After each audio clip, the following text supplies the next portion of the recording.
Assalamu alaikum wa rahmatullahi wa barakatuh. The purpose of marriage.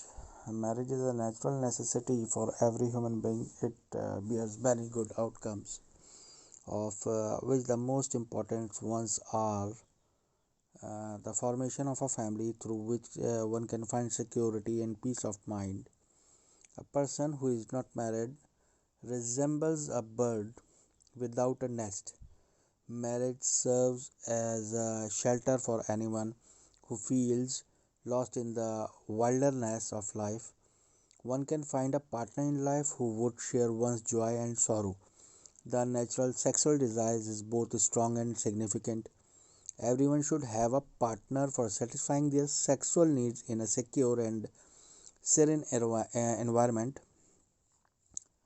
Everyone should enjoy sexual satisfaction in a correct and proper manner. Those who abstain from marriage often suffer from both physical and psychological disorder. Such disorder and certain social problems are a direct consequence of the abstinence of youth from marriage. And other is reproduction. Through marriage, the procreation of mankind is continued. Children are the result of marriage and are important factors stabilizing the family foundations as well as a source of real joy to their parents. A great deal of emphasis has been given in the Holy Quran and the tradition to both marriage and having children. The Almighty Allah states in the Holy Quran, وَمِنْ آيَاتِهِ أَنَّ خَلَقَ لَكُم مِّنْ أَنفُسِكُمْ أَزْوَاجًا, means, and among his sign in this, that he created for you mates from among yourself. Surah number 30, verse number 21. The Prophet stated, there is no better structure founded in Islam other than marriage.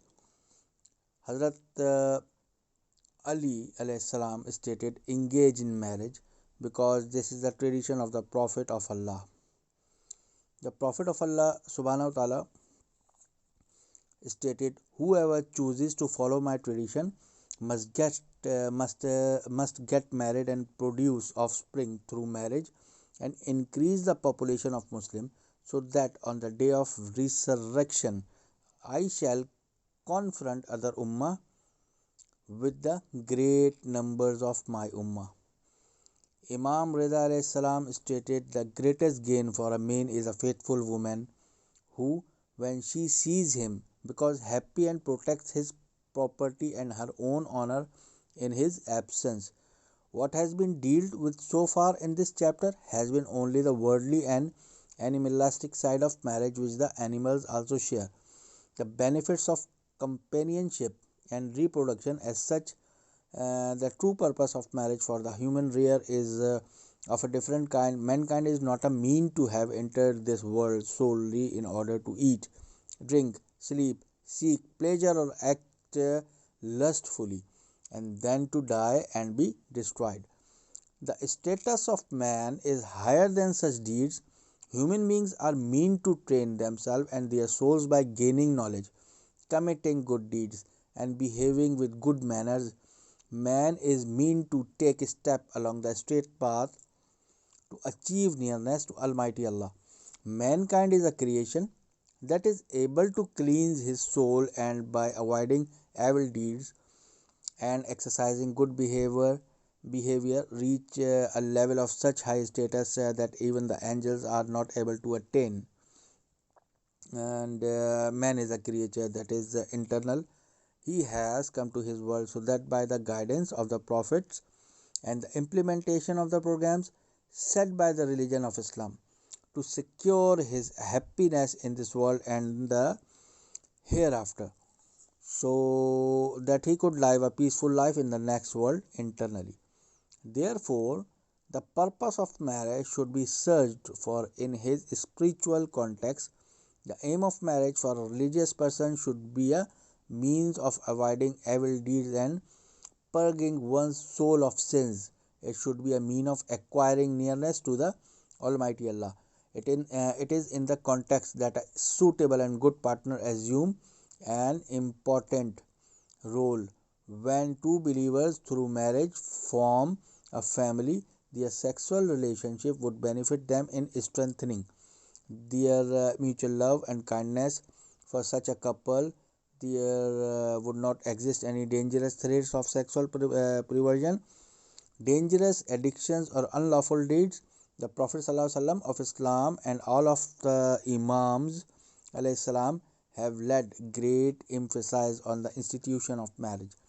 The Prophet ﷺ stated, whoever gets married has safeguarded half of his religion. Imam salam Sadiq stated, two rakats units of a married person's salat prayer are better than 70 rakats offered by a bachelor. A faithful, pious, and harmonious partner plays a crucial role in having respectable and honest life. Indeed, having such a partner is an important factor when wanted to avoid evil deeds and enable the commitment of oneself is performing the obligatory acts of worship. The pious couple not only would not meet with any obstacle in achieving religious goals, but would be a source of encouragement to each other. Is it really possible for a faithful man of Allah to gloriously fight in his way without the approval of his wife? Is it possible for any pious person to earn his living lawfully, observing all religious aspects, paying statutory religious alms to avoid extravagance, and to spend on charitable deeds without the consent of his wife? Thank you.